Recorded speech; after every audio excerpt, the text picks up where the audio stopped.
Hello and welcome to The Late Sub, a new weekly podcast where we break down the ins and the outs of the biggest news in women's sports. I am your host, Claire Watkins. You may know me from my years of soccer coverage, both the NWSL and the U.S. Women's National Team, but I've also been the primary author of the Just Women's Sports newsletter since 2021. And the idea of the podcast is whether you're a casual fan or have been following women's sports news for a while, the show is meant to carry the conversation forward. Today's just going to be me. We're going to be talking about the biggest stories of the week, but we're planning on having guests on in the future to make this the most comprehensive show in women's sports. The idea is we'll record on Mondays after weekend action to release every Wednesday. It is now Monday, February 5th. We're excited to get started. Lots of stuff to talk about. Let's dive in. So to start, we're going to start with talking about college basketball. College basketball season is in full swing. We're actually kind of in the home stretch of the conference part of the season. Regular season runs through the first weekend of March. Then we have conference tournaments. Then we have NCAA tournaments. Teams have been in the middle of conference play, battling out for regular season conference titles and for conference tournament seeding. And obviously, everyone can go to ESPN and check out all the bracketology, changes daily. We've seen some really good battles so far. But where I want to start, since this is the first episode of the show, and we're going to look at some big picture stuff today, probably get a little bit more into the weeds as we keep going, because we're jumping into a story in the middle, right? But let's start with the AP Top 10 that just came out today on Monday, February 5th, just to give everyone a breakdown on where some of these top teams sit right now. So, in number one, we have South Carolina. People might know them. They won the national title a couple years ago. They are perennially in the top 5. They are the only undefeated team left in Division I basketball, despite replacing all 5 of their starters from last year. What South Carolina, what Dawn Staley has done is incredible. They are the cream of the crop. They're at the top here at number 1. Number 2, we have Iowa. Number 3, NC State. Number 4, Colorado. Number 5, Ohio State. Number 6, Stanford. Number 7, Texas. Number 8, Kansas State. Number 9, UCLA. Number 10, USC. We'll expand this a little bit to hit some of the bigger names. Number 11, UConn. Number 12, Notre Dame. Number 13, LSU. 14, Indiana. 15, Louisville. And we'll leave it there for right now just because we got a lot to talk about here. So South Carolina's at the top. They are the unanimous number 1s. They've yet to drop a game. Number 2 through 10 has been a little bit less conclusive pretty much throughout the entire season. There's some talk of maybe the number 2 ranking being a little bit cursed. We've seen a number of teams rise to number 2 and then they immediately lose. Some of this is because we're seeing teams struggle with injury. We're seeing some teams struggle to problem solve. Maybe they drop a random game against an unranked team. Maybe they're just a casualty of their own tough scheduling. They're playing another really good team. Someone has to win or lose that game. But we're also seeing teams with particular strengths and weaknesses rise and then maybe struggle. We see some of the fundamentals begin to crack a little bit. But Iowa, rising back up to number 2, they were number 3 last week. They suffered an overtime loss to Ohio State a couple weeks ago. That dropped them back down. They have one of the biggest stars in the sport in Caitlin Clark. But what I like about this is I do think it reflects the parity that we're seeing this season. There is no definitive ranking of like this top 5. We're seeing things change regularly. We're seeing teams maybe with a couple more losses on their record, but maybe they're playing in a particularly difficult conference like the Pac-12. We're seeing teams be rewarded for gutting through some of these conference games and not dropping games. Seeing perennial contenders like UConn struggle with a lot of injuries, seeing LSU kind of struggle with their directions. So the top 10 is very interesting to me. Expected to change multiple times going forward. But going into the big stars now of college basketball, where things stand. And we got a little bit lucky this week because some of the biggest names of the last weekend are also some of the biggest names of the whole season. And I think where we have to start with, and this might be old news to people who have been following the newsletter for some time or people who have been following college basketball for a while, is Caitlin Clark. Iowa senior Caitlin Clark. So at this point in the season, she is 65 points away from breaking Kelsey Plum's all-time career scoring record for Division I women's basketball. And she also leads Division I in scoring, averaging 32.4 points per game. So where that sits her right now is at her current scoring rate. She is likely to break the record either in 2 games, which is a game away in Nebraska, or in 3, which is a home game against Michigan. Everyone can start placing their bets now on whether or not Iowa will try to maybe do a little bit of strategic subbing against Nebraska, maybe to make it a record breaker at home. That might be a nice thing for them to do. We will see. Clark has always been good. Everyone knows that she's a sharpshooter. She basically can shoot from anywhere on the court. She's actually an underrated passer almost. She's in the top 5 in assists as well in Division 1. But she's recently been on a tear in a way that makes you kind of wonder if maybe she would just like to get this record out from under her. She's scored over 30 or more points in her last 6 games. And with that sort of rise in play from Clark, Iowa has also looked about as dangerous in recent weeks as they did when they went all the way to the NCAA title game last season, which is interesting because I think a lot of people question about Iowa. Is Iowa a real contender with the other players they have on that team, or are they just the Caitlin Clark show? What happens when we break the records and we get into March? I think there's also something to be said for the fact that Clark is, in terms of draw in attendance, people are talking about how she's a player that transcends the sport. We see this from time to time generationally. She's drawn huge crowds. I think the largest crowd so far this season was for the exhibition game that was held at the outdoor football stadium in Iowa. The second highest and the highest indoor was at Ohio State when they played Iowa. Clark is must-see TV, and she's a must-attend game. And that's also very exciting for some of the larger things that she's doing with the sport. Now, we'll keep talking about Record Watch a little bit later.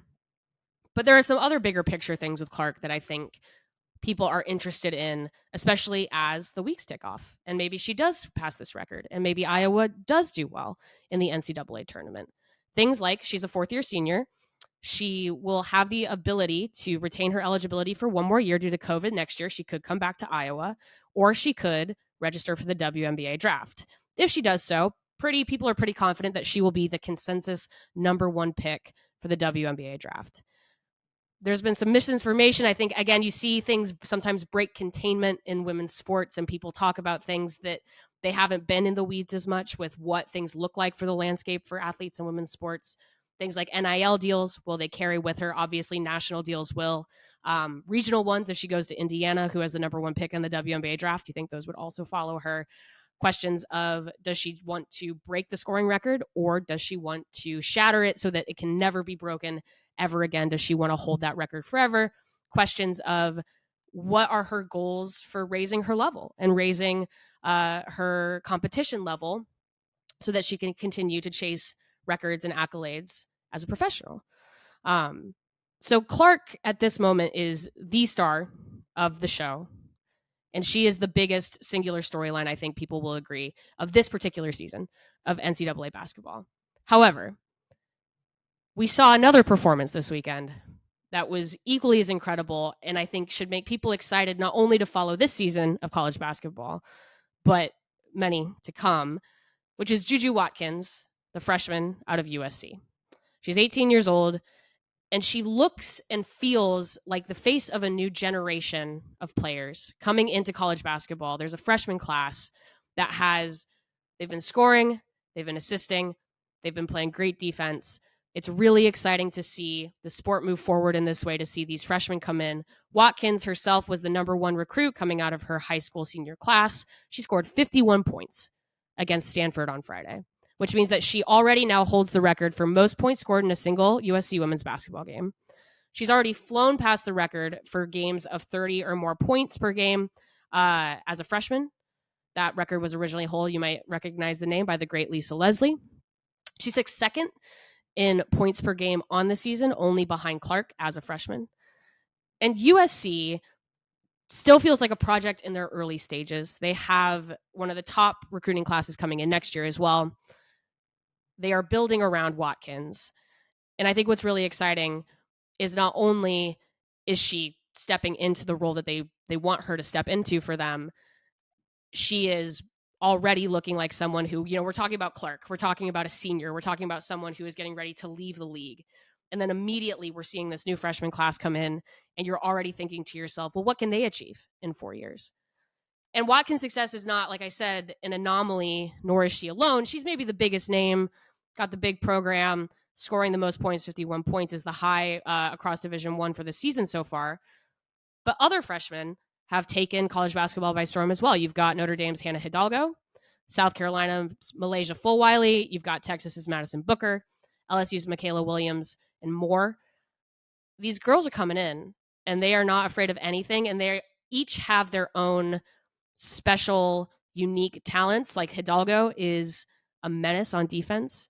The way that she can block and the way that she can steal is pretty incredible.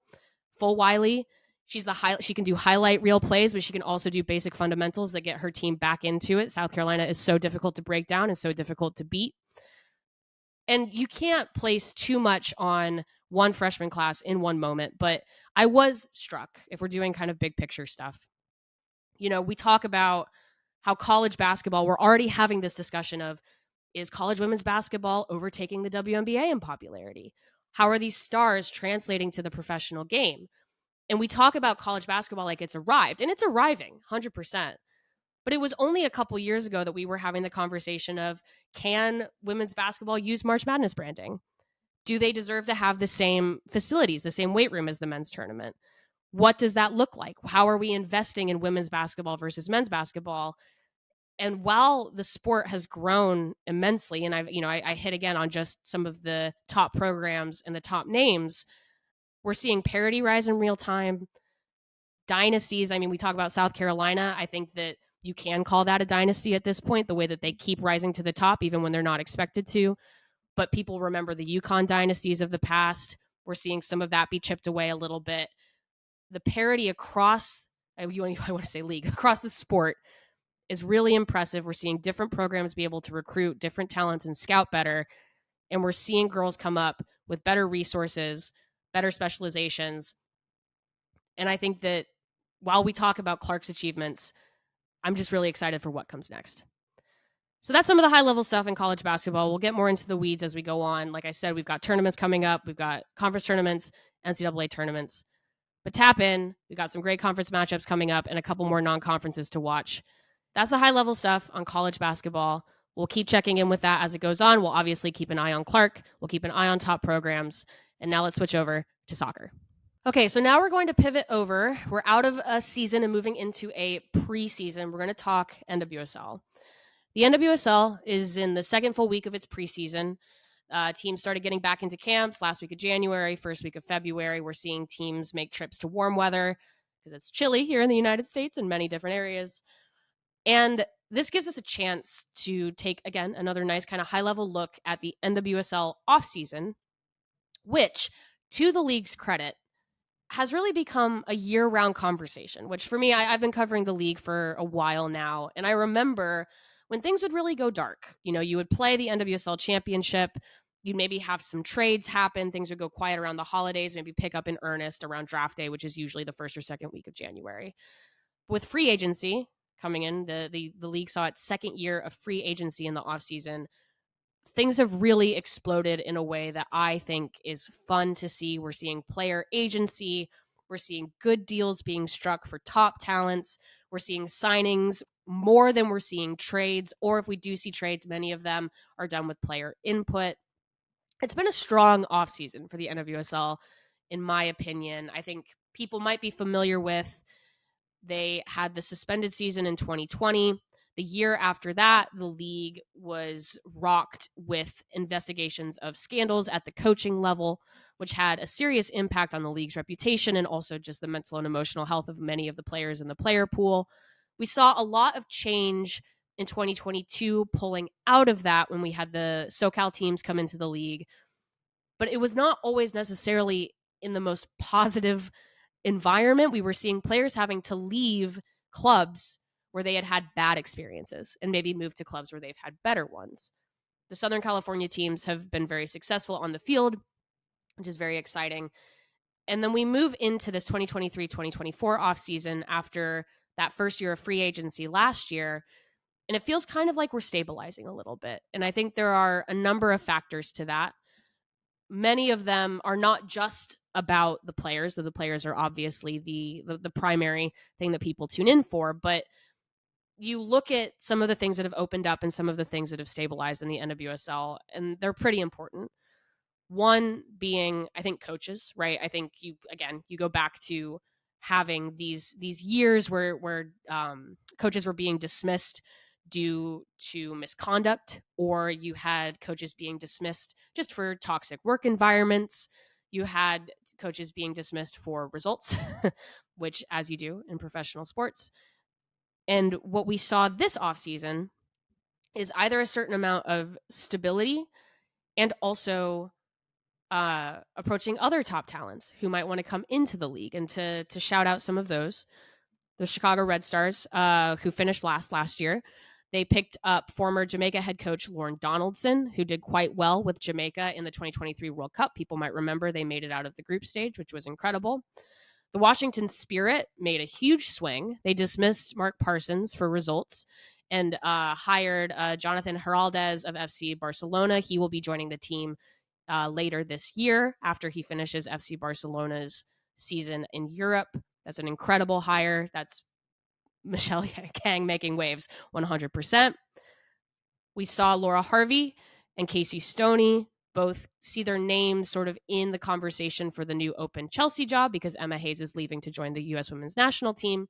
But they appear to be staying put in Seattle and in San Diego. And I think that retaining top talent is just as important as attracting it.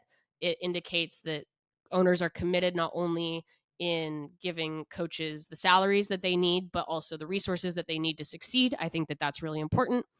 We saw Angel City elevate interim manager Becky Tweed, which I think was a very strong decision. She did really well with that team in the second half of 2023. And we also saw Houston bring in Spanish coach Fran Alonso, which is just also an interesting trend where you have Heraldez, you have Juan Carlos Amoros at Gotham, and now you have Alonso. Just interesting to bring in these different perspectives into the league. So I think when you talk about signings, you have to start with what does your staff look like? How are you building out your front office? What are you promising to players in terms of knowing that if you are making the jump, especially if you're making the jump from a top European league, you're going to land in a place where you will be supported to succeed. So starting with that, that's a big one. Second is I think we have to talk about the doubling of the salary cap and the opening up of some of the finances in the league because of the new TV deal that the league struck at the end of 2023. As everybody knows, the reason why those negotiations are so important, and we will see other leagues move into that in the future, is that changes your ability to spend on salary cap. It can reopen the CBA for player compensation. It means that teams have more money to go around. And we saw the impact of that when we acknowledged some of these international signings, which we'll get to now. So the NWSL is finding an interesting niche a little bit this year in reaching out to players on some top teams in Europe and England and making them offers for, yes, record transfer fees. We're seeing high transfer fees. We're seeing high salaries. But the NWSL can also promise some of these players playing time where maybe they weren't getting into the starting 11 for their clubs in Europe, which is fascinating to me because I think there's always this conversation of, once the NWSL loses a player like Sam Kerr in 2019, who are they bringing in? They obviously, there were some top European players that came in on loan post-pandemic, but what can the NWSL offer to top players for these top teams other than a competitive season and perhaps money, marketing, crowds, stuff like that? So going into some specifics, Bay FC, which is one of the new expansion sides, they will be joining the NWSL this year alongside the Utah Royals. They signed Dana Castellanos, who was with Manchester City, Asisat Oshuala, who was with FC Barcelona, and Jen Beattie, who was with Arsenal. And I think, again, with those names, these are known talents who have done well in a variety of different leagues, and I think that probably works in their favor as well. Where Castellanos has played in both Spain and England, Oshuala has played in England and then went to China and then went to Spain. These players are very adaptable. They're very, very versatile. They're not afraid of new challenges. And what the NWSL can offer them is a starting role, a high salary, hopefully, and just a new place to make their mark in a growing league. We're seeing this similarly with the Portland Thorns signing Canadian international Jessie Fleming, who was originally with Chelsea. Castellanos and Fleming are an interesting footnote in that those are two very high-profile players who famously did not want to participate in the NWSL draft. They both played in college in the United States. They had other options and they took them. I think it's great for the NWSL to bring some of that talent back, but also an interesting look at the roundabout ways that you have to sign players when you do have your college players go into a draft system. When they have other options, they might take the long way around. And then we're seeing other teams make smart international signings. This is not exhaustive by any means, but San Diego picked up Hannah Lundqvist, who is a Swedish international. Seattle signed Ji So-yun, which people remember she was a Chelsea legend. They also picked up a couple Welsh signings. Orlando is building something really exciting with a number of Brazilian national team players who all want to go play with Marta. Who wouldn't? And then the newest rumor, and I don't know, perhaps by the time this comes out, there'll be more reporting on this, but reporting from the BBC that Lika Martens of the Netherlands and PSG might also be entertaining the idea of making the jump to the NWSL. So all of those names, I do think that the conversation will continue forever of, do the parity rules, does the draft, does the salary cap, do some of these things that keep the NWSL competitive, limit their ability to sign top international talent? I think that will be relevant for as long as those rules exist. But I think that fans should feel really good about the stabilizing force of some of these organizations kind of getting their act together and who they've been able to bring in. And then we got two other things to talk about here with NWSL, and we're going to get to maybe the biggest news last, but this is probably the stuff that people are most familiar with. But we also saw some big trades. Washington, the Spirit, in addition to making a coaching change, they have been pretty aggressive with their player movement. They sent Sam Staub to Chicago and Ashley Sanchez to North Carolina on draft day.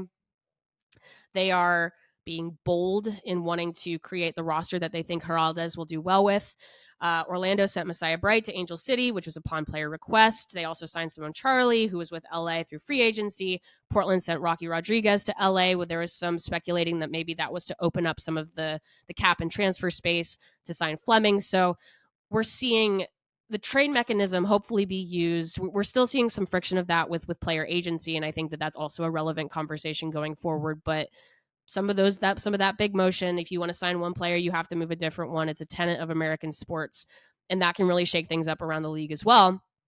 And then finally, let's talk free agency, because as everyone likely knows, I don't know if you don't have to be a longtime newsletter subscriber to know what Gotham FC, the reigning champions of the NWSL, have been building. They signed Crystal Dunn, Tierna Davidson, Emily Sonnet, and Rose Lavelle, all in free agency. They are the U.S. Women's National Team FC until further notice.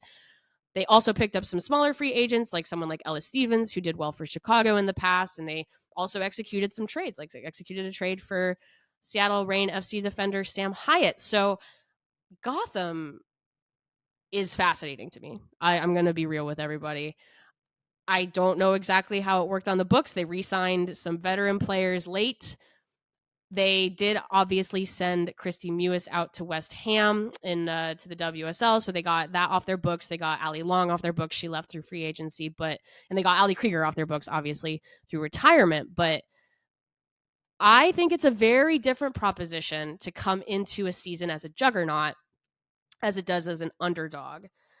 And while I cannot wait to see the juggernaut Gotham FC, I am interested to see how they fit everyone and what that fit looks like to get a midfield that is coherent and cohesive, a front line that taps into the talent that they already have, and a defense that has lost its leader and captain, which was Krieger. So I can't wait to see how the Gotham project works. They're probably going to be disruptive by international play because there are going to be a number of Olympians on that team.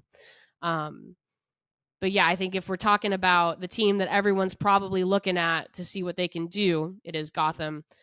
And I cannot wait to see how Amoros approaches coming in with perhaps the most talented team in the league, as opposed to a team who did really, really well as a cohesive unit in the postseason after finishing sixth. Another big free agency move that I think I would be remiss not to mention is that Chicago's Casey Kruger also made the move to the Spirit. So we're seeing some teams be really aggressive, right? Bay FC makes perfect sense. They're a brand new team. They're getting international signings. I like that. I like using that mechanism to get talent rather than being aggressive with expansion drafts or with trades. Gotham cleaned up in free agency. They pretty much picked up every big U.S. Women's National Team free agent on the market.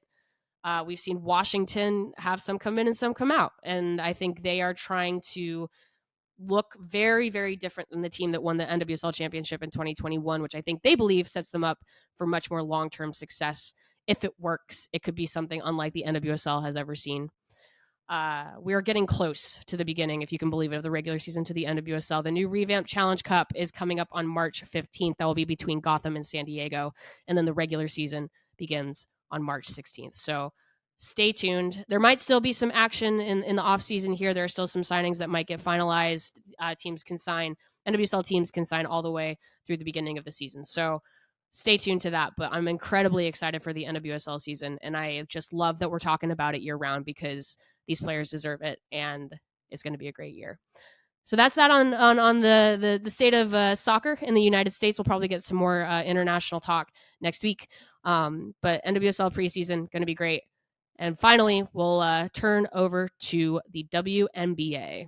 So going back into preseason mode, let's talk the WNBA a little bit. So unlike the NWSL, the WNBA does go dark a little bit after the finals, which, as we know, if everyone is still kind of catching up, the Las Vegas Aces, two-time WNBA champion. We are in the era of the Las Vegas Aces dynasty. I feel very confident saying that.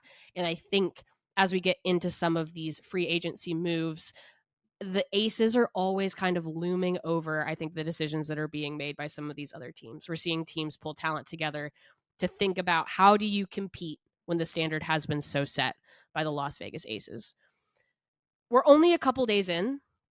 They were teams in the WNBA were only allowed to announce signings on February 1st, though they've been talking to players for a little bit longer than that. So some of these official signings are coming in a little bit late. Things are happening very quickly, so it is possible that some of the things that I'm about to say will be outdated by the time this episode comes out on Wednesday, but hopefully we will be as up to date as possible because we are starting to see, again, big picture things come together. One team I think that everyone should keep an eye on is the Seattle Storm.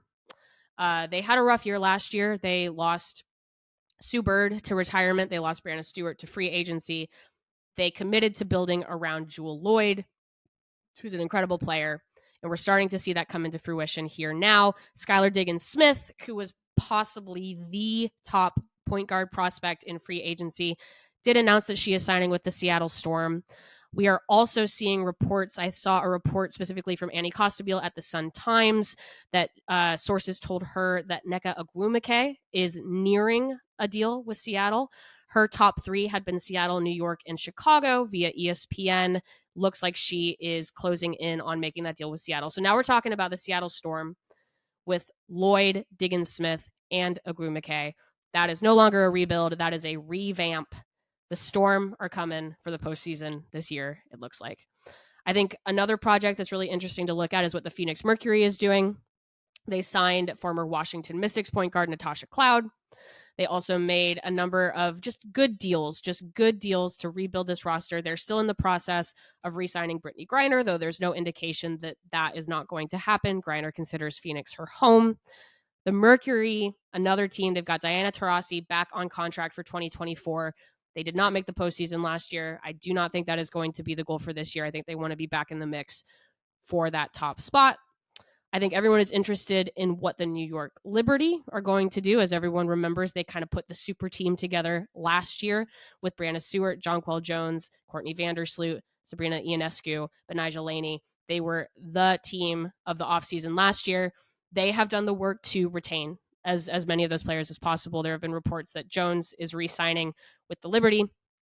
Brianna Stewart was cored by the Liberty, which, as we know, that doesn't always mean that the player is going to sign with that particular team. It could be a sign and trade, but Stewie has indicated that she would also like to stay in New York. So what we're seeing with the Liberty is they're talking to top free agents, right? They brought Ogwumike over. They probably talked about team fit. It's a crowded starting five on that team, but they want to take that next step, retain that cohesive core that they built last year, because they did also discuss a lot about how they didn't necessarily always felt like they had enough time to compete with the chemistry of the Aces, which is exactly what we saw in the finals last year.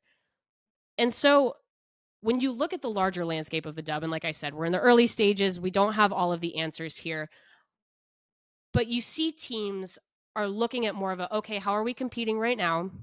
And then you have teams who are looking at more of a long-term future.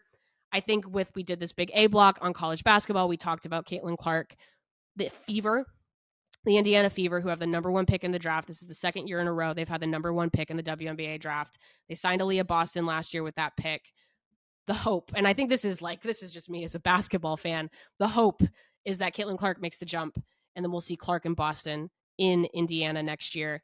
And that is a team that is building slowly. They still did not make the playoffs last year despite getting that number one pick, but I like the young core that they're building there. That is going to be a fun team to watch, whether they win a ton of games or not. For Vegas, they've got a lot of players already under contract. I think the big piece for them is they did sign Candace Parker last year for 1 year. Parker lost a significant amount of the season due to injury. Parker has not signed with anyone yet in free agency this year, but she has indicated that as long as her body feels up for it, she would like to play another year. Really curious to see if that looks like a re-signing with the Aces. Run it back. They were pretty unstoppable. To be fair, they were pretty unstoppable without her last year too. But when she was on the court, no one could keep up with them. Really interested to see if they go back to that well this year or if they're looking at different options for backups. And so I think the final thought here, it's a little bit less, like I said, we're in the early days for the dub, but teams are figuring out, and this is just my perception of the league, but you have 4 playoff spots, you got 12 teams. There are teams that historically want to see themselves in that top 4 conversation, in those top seed conversations. I think we can look at the Aces. They are going to pretty much run it back. I think the Aces are still the team to beat. I think you look at the Liberty. They also look like a team to beat. They've retained that core. They're going to try to take that next step this year. We'll see if that works. I think you see the Storm suddenly are back in that conversation after losing a lot of talent last year, which is very impressive by their front office. And then you have sort of these perennial contenders of, the Mystics historically have done quite well, but they are going to have to pick some pieces together. There's some questions of whether or not Elena De La Don is returning to the Mystics or not. They obviously did let Cloud go. And then on this lower tier, you have Dallas. They've got a project that they're building. They've re-signed Satu Sabali for another year. I'm excited. I'm excited to see who takes that next step. You've got the Atlanta Dream. I'm like rattling off all the teams. The Atlanta Dream, who signed Jordan Canada. They've got something very cool that they're building there. So everyone is chasing Vegas, but I think there's a lot of intrigue to come from that middle tier of the WNBA. And so I'm excited to see how things continue to build there. So early days of the dub, we got some movement. And then just some final wrap-up things here. A couple of things that I want to shout out getting ready for next week. The U.S. Women's National Team will be announcing their Gold Cup roster this week. Like I said, it could be out by the time this comes out. We will get more into the larger state of the U.S. Women's National Team next week. They took some time off in January, which is not something that they do often. So they've been in a little bit of an off season since November. So that's been an impressively long time to kind of sit on how the U.S. is doing. And then the one other league I did want to shout out briefly is the PWHL, the Professional Women's Hockey League, which launched on January 1st, 2024. Has been a rousing success so far. They've set record attendance numbers multiple times.